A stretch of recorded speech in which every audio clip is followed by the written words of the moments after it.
Open heart సర్జరీకి సంబంధించి మన దగ్గర ఎట్లాంటి టెక్నాలజీస్ ఉన్నాయి? ఓపెన్ హార్ట్ సర్జరీలో యూజువల్గా 2 types ఆఫ్ గ్రాఫ్ట్స్ ఉంటాయండి. వీనస్ గ్రాఫ్ట్స్, ఆర్టీరియల్ గ్రాఫ్ట్స్ అని ఉంటాయి.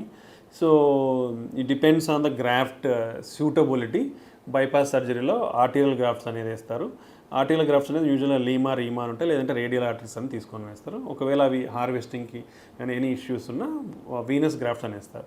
ఇంకోటి ఏంటంటే depends on the patient condition, అంటే బ్లాక్స్ని కానీ ఇవంతా సింగిల్ వెజల్ వేయాలంటే మినిమల్లీ ఇన్వేజివ్ టెక్నిక్స్ అనేది అవి కూడా అవైలబిలిటీలో ఉన్నాయి. సో మినిమల్లీ ఇన్వేజివ్ అంటే ఇంతకుముందు పెద్ద కోత కాకుండా చిన్న ఇన్సిషన్ ఇచ్చి ఆ విధంగా కూడా మినిమల్లీ ఇన్వేజివ్ బైపాస్ అనేది కూడా చేస్తున్నారు. దాంట్లో ఏమన్నా ఏ వాడుతున్నారు? Till now all these advancements అనేది we are getting in interventional cardiology. అంటే ఇంటర్వెన్షనల్ కార్డియాలజీ అంటే ఓపెన్ హార్ట్ సర్జరీ అవసరం లేకుండా జరిగేదాన్ని ఇంటర్వెన్షనల్ కార్డియాలజీ ప్రొసీజర్స్ అంటాం. సో ఈ ఇంటర్వెన్షనల్ కార్డియాలజీలోనే ర్యాపిడ్ అడ్వాన్సెస్, ర్యాపిడ్ డెవలప్మెంట్స్ అనేది వస్తూ ఉన్నాయి మనకు అన్నీ కూడా. ఇప్పుడు మనం కాల్షియం అనేది అన్నాం.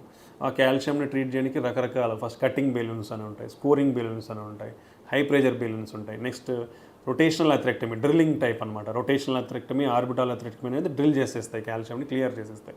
ఒకవేళ అవి అస్సలు పోవాలంటే బెలూన్ ఉంటాయి, ఇంట్రావాస్కులర్ లిథోట్రిప్సీ అంటాం. అంటే అల్ట్రాసౌండ్ వేవ్స్తో మనం ఆ కాల్షియంని బ్రేక్ చేయొచ్చు. ఒకవేళ అసలు ఏమీ పోవట్లేదంటే లేజర్ ఉంది, లేజర్ ద్వారా కూడా మనం ట్రీట్ చేయొచ్చు.